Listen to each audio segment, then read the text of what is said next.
नमस्कार बच्चों, जन्म बाधा इस पाठ में फिर से एक बार आपका स्वागत है।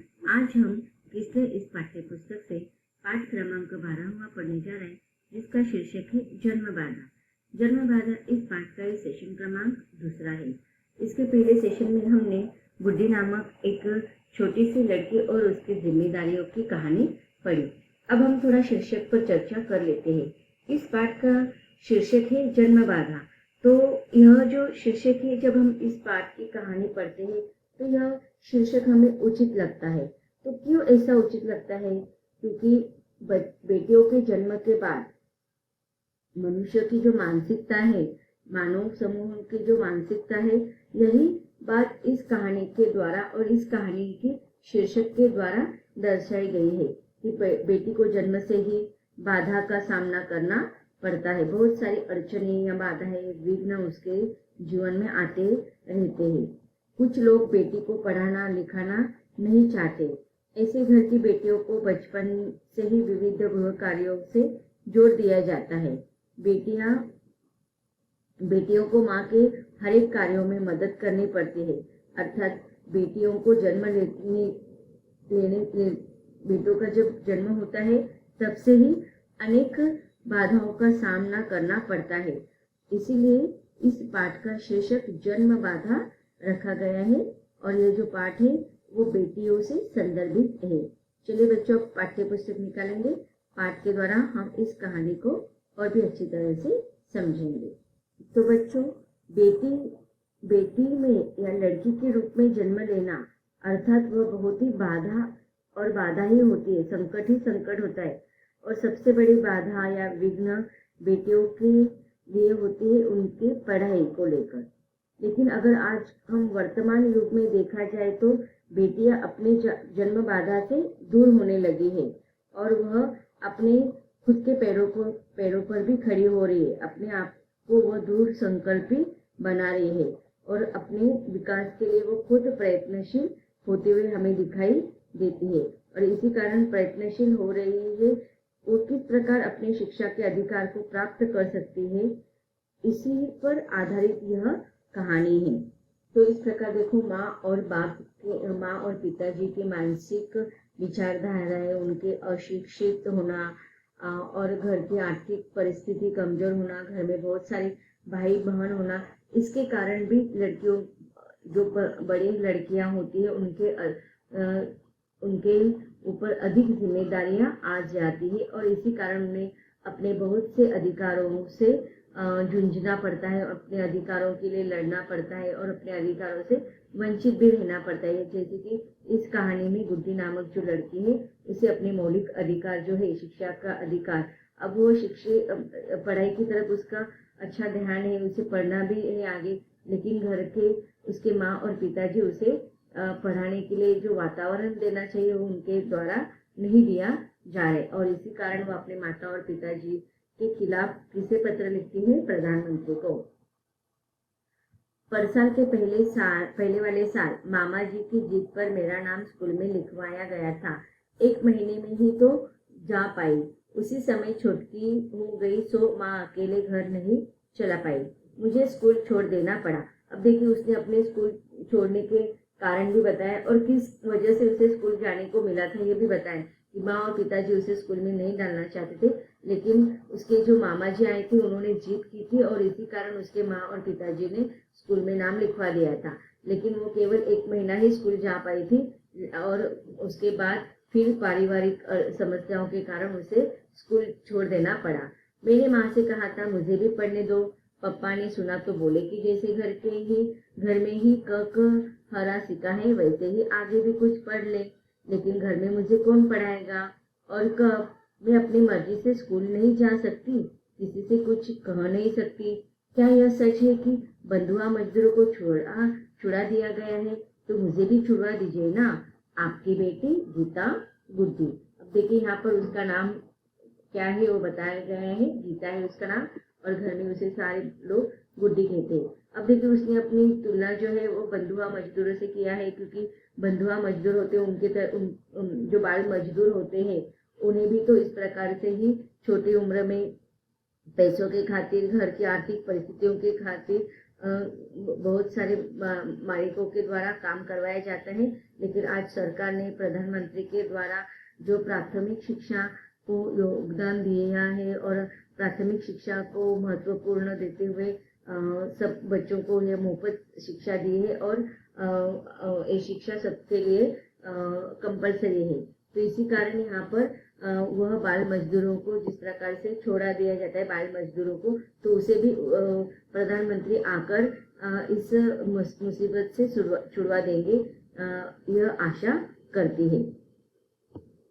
हाय, पापा तो आ गए। गुड्डी ने झट से चिट्ठी मोड़कर छिपा दी, लीड को फिर खाट के नीचे फेंक दिया और दौड़ पड़े। जल्दी दरवाजा नहीं खुला तो पप्पा बिगड़ने लगते हैं। अब देखिए घर का जो वातावरण है वह कैसा है, दहशत है। पापा का बहुत गुस्सा होगा, पापा उसे डांटेंगे, यह मन में उसके डर लगा रहता है। इसीलिए जो चिट्ठी लिख रही थी उसे उसने छिपा दिया, जो लीड था उसे फिर से खाट के नीचे फेंक दिया और जल्दी से दौड़ पड़े, क्योंकि अगर दरवाजा समय पर नहीं खुलेगा तो पापा गुस्सा करेंगे। माँ कहाँ है? सोई है बरामदे में, वह हकलाकर बोले, जैसे चोरी करते पकड़ी गई हो।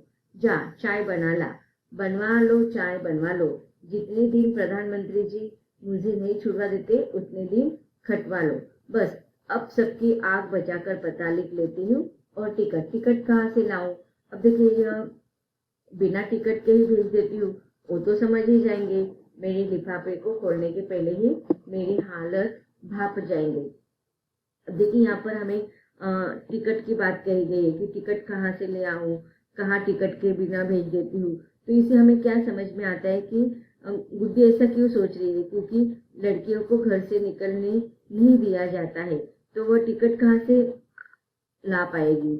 और यह उसकी विवशता है, और विवशता के कारण ही शायद उसने ऐसा सोचा होगा कि वह टिकट कहाँ से ले आएगी। अब देखिए यह गुड्डी की जो यहाँ पर माता जी और माँ और पिताजी से छिपकर प्रधानमंत्री को पत्र लिखना, यह बात क्या दर्शाता है, तो वह उसकी विवशता और उसका दृढ़ विश्वास को हमें दर्शाता है। इसके साथ साथ उसके अंदर दृढ़ विश्वास भी है और भावनात्मक प्रधानता भी यहाँ पर दिखाई दे रहा है, क्योंकि वह क्या कहते हैं कि मेरे लिफाफे को खोलने के पहले ही वह मेरी हालत भाप लेंगे, अर्थात मेरी हालत जान लेंगे। और फिर वो आगे भी कहते कि क्यों नहीं मेरी बात वो सुनेंगे। तो इससे हमें पता चलता है कि जो भाव उसके गलत मतलब भाव प्रधान वह दिखाई दे रहे हमें इस कहानी के द्वारा। अब देखिए अगले परिच्छेद में कहा गया है कि माँ बाप के लिए चाय बनाकर ले जाते उसके पैरों में फुर्ती सी आ गई है और मन में आनंद से भर गया है। उसे लगने लगा है जैसे उसकी मुक्ति की घोषणा में अधिक दिन बाकी नहीं है। तो अब यहाँ पर ऐसा क्यों कहा गया है कि माँ बाप के लिए चाय बना कर ले जाते उसके पैरों में क्यों फुर्ती आ गई है, ऐसा वर्णन क्यों कहा गया है, इसका क्या अर्थ हो सकता है। तो उसे विश्वास है, बुद्धि को विश्वास है कि उसको इन सब कामों से जल्दी ही मुक्ति मिलने वाली है। कौन उसे मुक्ति दिलाने वाला है? तो उसे लगता है कि प्रधानमंत्री उसे मुक्ति दिलाएंगे। कैसे मुक्ति दिलाएंगे? कि जो पत्र उसने प्रधानमंत्री को लिखा है, जब वह पत्र प्रधानमंत्री को मिल जाएगा तो प्रधानमंत्री उस पत्र को पढ़ेंगे और जिस प्रकार से वह बाल मजदूरों को छुड़ाते हैं, उसी प्रकार मैं भी तो एक बाल मजदूर ही हूँ। घर में मेरे मर्जी के खिलाफ घर में मेरे से बहुत अधिक काम करवाया जा रहा है और मेरे जो मौलिक अधिकार है, शिक्षा का जो मेरा मौलिक अधिकार है, उससे भी मुझे वंचित रखवा दिया जा रहा है।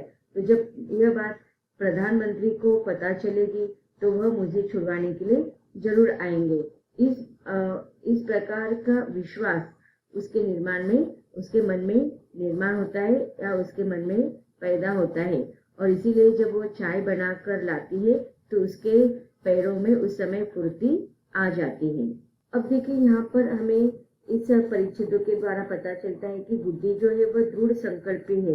तो किन किन बातों से हमें पता चलता है कि बुद्धि दृढ़ संकल्पी? तो बुद्धि के द्वारा किन किन बातों से हमें पता चलता है कि बुद्धि जो है वह दृढ़ संकल्पी है?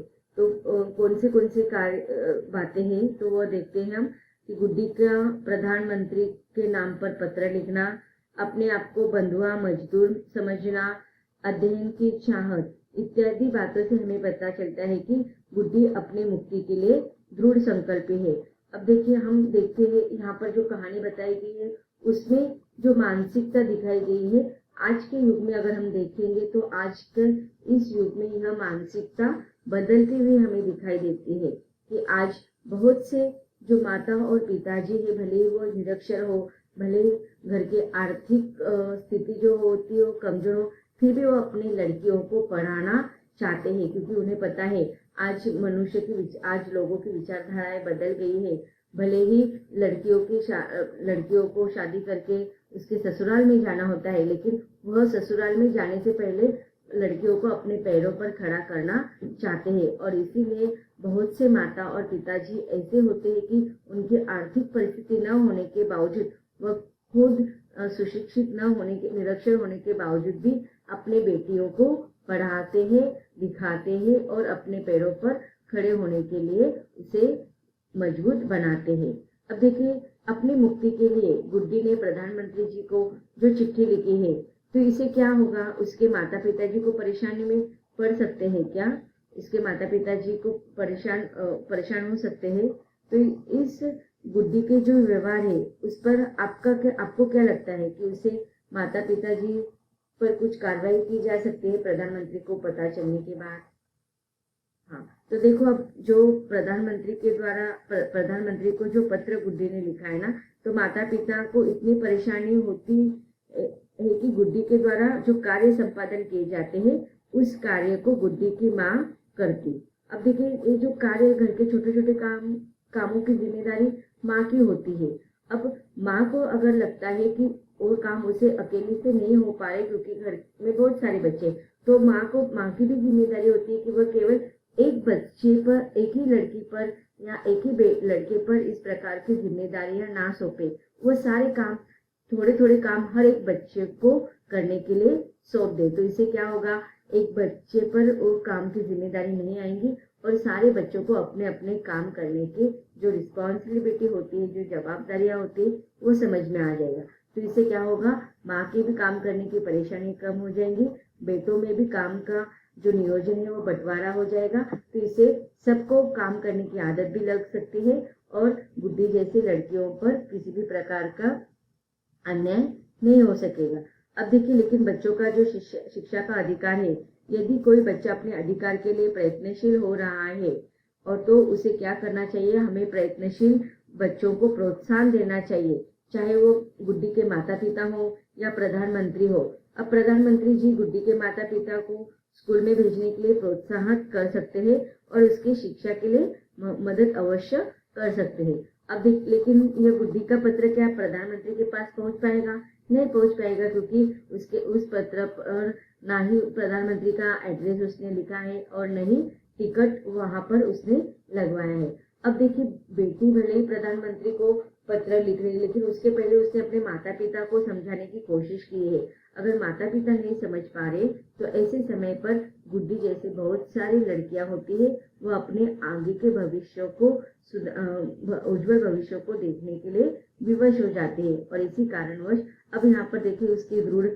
निश्चय हमें दिखाई दे रहा है, लेकिन उसके जो अंदर जो बौद्धिक गुण है वह भी हमें दिखाई दे रहे हैं। तो बच्चों, इस कहानी के द्वारा लेखिका ने एक समाज के ऐसे वर्ग को हमारे सामने लाया है जो आज भी हमें वास्तविकता के रूप में दिखाई देता है। तो ऐसे समय हमें ऐसे परिवार वालों को मदद करनी चाहिए, सहायता करनी चाहिए, ऐसे लड़कियों को और परिवार वालों को हमें समझाने की कोशिश करना चाहिए। लड़कियों को पढ़ाई करने के लिए हमें प्रोत्साहित करना चाहिए, यह भी हमारी जिम्मेदारी है। तो यह पाठ यहीं पर समाप्त होता है। धन्यवाद।